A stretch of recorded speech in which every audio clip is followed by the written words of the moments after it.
I'll tell you one thing. Speaking of former players on pregame shows, the one guy who will get me to like leave the TV on and watch his segment is Gronk, because really, did you see what he said last week about Zach Wilson? It made no sense whatsoever. And it was phenomenal. Think so. So he's on the Fox pregame show now. Yeah, of course. And they usually like beam him in on satellite from New York because they're in LA, those guys. And they just throw like some topics at him, and he makes these really bad stand-up jokes in response. Okay. And well, he had a good, like they asked him about, I think they asked him about coming back to play tight end for the Bucks. No. They asked him about, it was the week with when they had the atrocious roughing the passer calls, and that was the big topic for the week. And he said something about, I forgot his line, but he either said something about like geriatric Tom Brady or like Tom Brady who's ready for the nursing home. Gronk's like the only person who can get away with that with Tom Brady. It was fun. But this week he had a complete train wreck where they asked him something about Zach Wilson.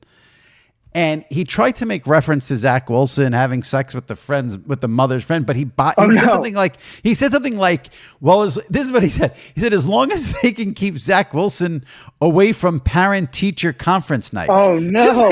This makes no sense. It made no sense. Like, you knew what he was referencing. You knew he was trying so hard to get that joke in about Zach Wilson sleeping with the mother's friend, if that was true. But he mentioned parent-teacher conference night. It made no sense. It was great. I love that. And I actually think there's room, I mean, you probably, sounds like you agree with me. There's room in this industry for less polish.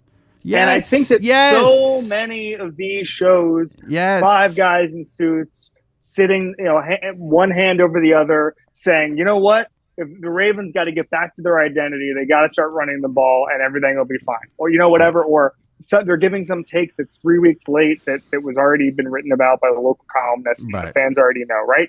I mean, the biggest thing for me, my favorite football team in the world is the Miami Hurricanes. And you can tell within 5 seconds whether the pre, post, and the people calling the game have done their own homework. You can tell that a mile away.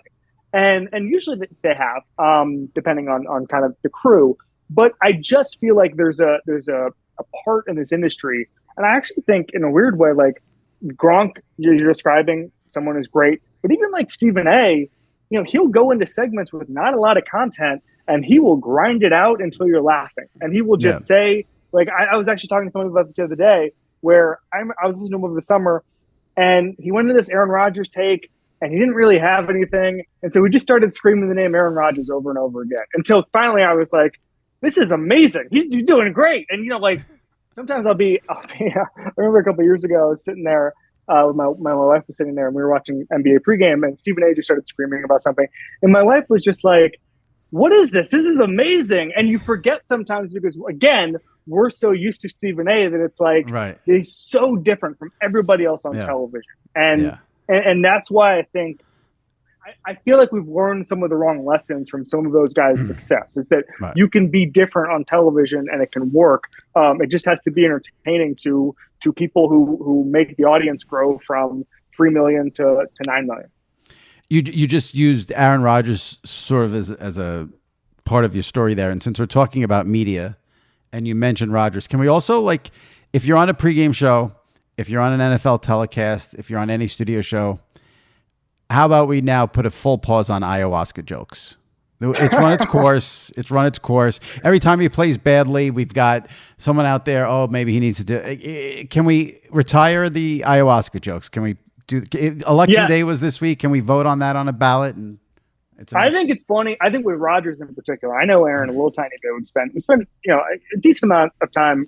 I've spent a decent amount of time interviewing him over the past 2 years. And I think part of it, frankly, is wanting to needle him without wanting to make a claim on his play.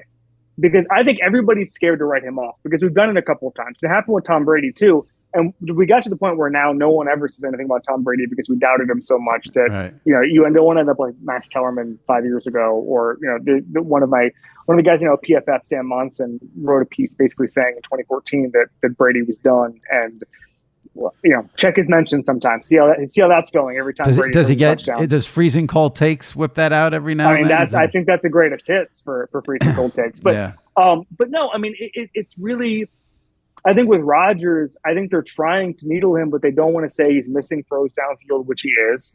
That he's frankly the problem right now. His play, because if he was playing at a normal MVP level, there'd be none of those problems. Dan Orlovsky, God bless him, seems to be the only person who will say that this isn't Matt LaFleur's offense. This is Aaron Rodgers' offense, and he's doing a really bad job at running it. And there's no identity right now, and Orlovsky's all over this. But I almost think that like the Joe Rogan jokes, the ayahuasca jokes, the podcast jokes, like it's to obscure the fact that nobody wants to have a real debate about Aaron Rodgers because he's playing really badly and everybody seems afraid to say it. Well, I think, yeah, I do think people in the media are a little bit afraid of Aaron Rodgers. Because what I think is a story that I'd like to see about Aaron Rodgers, and I have not seen it, and I don't think I'm at the point now, given where we are in the season and what's taking place this season, I would love to know if Aaron Rodgers' teammates like him, or if they like him anymore, or if they're getting to. For me, I think his act is getting tired, and that ties in with him not playing well. If he plays well, you can't say anything about him. But if he's not going to play well, and then he's also going to think that he's a rocket scientist and everyone else is stupid, and I thought it was strange when he went on his media tour, but he did Bill Maher and he did like 50 Barstool podcasts and he did Rogan and he was popping up. I was in there. I got my 20 minutes. Don't think I'm getting shut out of But that. He popped up in some bizarre places. I know. And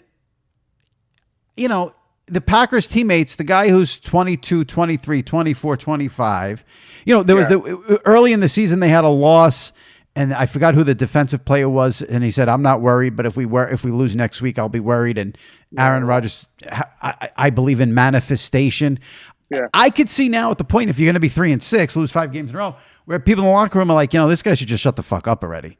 I would love a story about that, but I don't know if anyone's going there.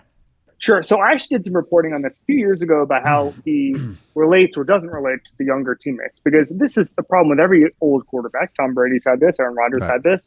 Peyton Manning had it, where you're 35, and the way the NFL works now, everybody else is 23. There are very few second contract guys in the league anymore because of the way the rookie salary cap works. And so it's an interesting question. I think he's always had – they brought Randall Cobb back. They're buddies. David Bakhtiari is his buddy. Devontae Adams was his buddy. I think that at some point you reach a level of fame, and this is every quarterback, where I think you're not going to be friends with everybody on your offense. And I don't think, I think that who was the Bucs offensive lineman over the summer who basically said he didn't have Tom Brady's cell phone number? Jokingly texted him. Yeah. I think that there's a lot of professional relationships without personal relationships. And I really do think that, Colin Cowherd always says a great quarterback is the deodorant. I don't think whether or not his teammates like him is actually all that important. There's a lot of great quarterbacks whose teammates hate them, frankly. And so, that's I could name you 4 or 5 QBs where it's he had really frosty relationships with the receivers. It didn't end up mattering.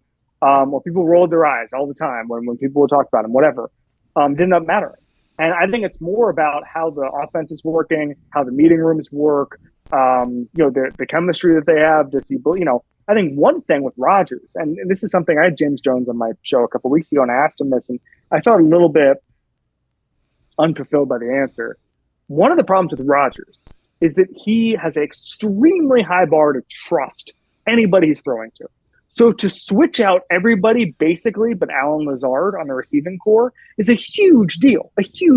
And I remember I got killed for this. But I wrote a couple of years ago, I tweeted it. Mike McCarthy told me one time that, and it's 100% true, that Aaron Rodgers had this day, 2-day period, we were throwing a ton of interceptions. And I said to Mike, I was like, what the hell is going on? It was 2015. I said, what the hell is going on?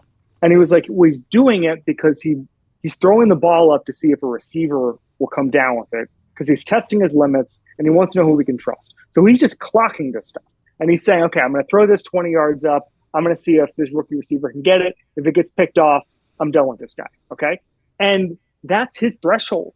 And so the idea you're going to throw Romeo Doubs and Watson, all these guys and Sammy Watkins, who's not the most reliable guy as a route runner and has been injured and whatever, like you're going to have to develop chemistry on the fly with those guys and hope that Alan Lazard is enough. And like, I think especially the rookies are going to be really talented, but there is a threshold that Aaron Rodgers needs to trust them. And I think it takes longer than the time he's been given. And so that to me is a bigger question whether or not they're going to the movies. I don't mean it that, I mean, are they, because he is very vocal and critical. Yeah. And I'm not saying he's unfair about it, but I think you can make the argument that he's become, he's tried to turn himself into this guru shaman. I know what you're saying. And also think, and I'll throw this out there, and if you want to get, also him telling Pat McAfee, I don't give a shit what the media says. I don't think there's an NFL player that cares more about what the media says than Aaron Rodgers. That's just my opinion. I agree with that. I think what we're both getting at is he needs to be a better leader. But I think the flip side of that is I don't know how much incredible Aaron Rodgers leadership would help right now. If they were a little better, 100%. If they were a little better, I think you'd be seeing, and if he was playing better, I think you'd see his relationship with the two rookie receivers. I think that would be huge. But right now, they can't complete a pass. So like, I don't know. It's almost worthless to even put the effort in. And this might not be fair, but I think they're sort of connected, Brady and Rodgers. And I think obviously their on-field struggles have been very similar this year. Mm-hmm. And I do think for as miserable as Brady has been because of what's going on off the field, he still, I feel like, will give you something fun. I mean, you mentioned that thing where the lineman didn't know his text. He went on Twitter, Brady, and I think he was like, sorry about that, and showed the text. Yeah. The other day, he comes out with the win. He gets in the press conference. That was fucking fun. Yeah. Rodgers seems miserable 24/7. I never see any, even on McAfee, he doesn't seem light and fun. He seems like he's battling, I feel like he wants to battle all the media narratives, this, that. Brady, at least, and like I said, Brady's had a rough year, but he's had moments of looseness. You never see that from Aaron Rodgers anymore. He used to, but I don't know if something happened. I don't know. But I think he's buried under shit. I think he's buried under shit right now. And I think Brady has had that. And I think Brady has wanted to be all ball in the past. And is, once he got out of the Patriots, he was able to show a different side.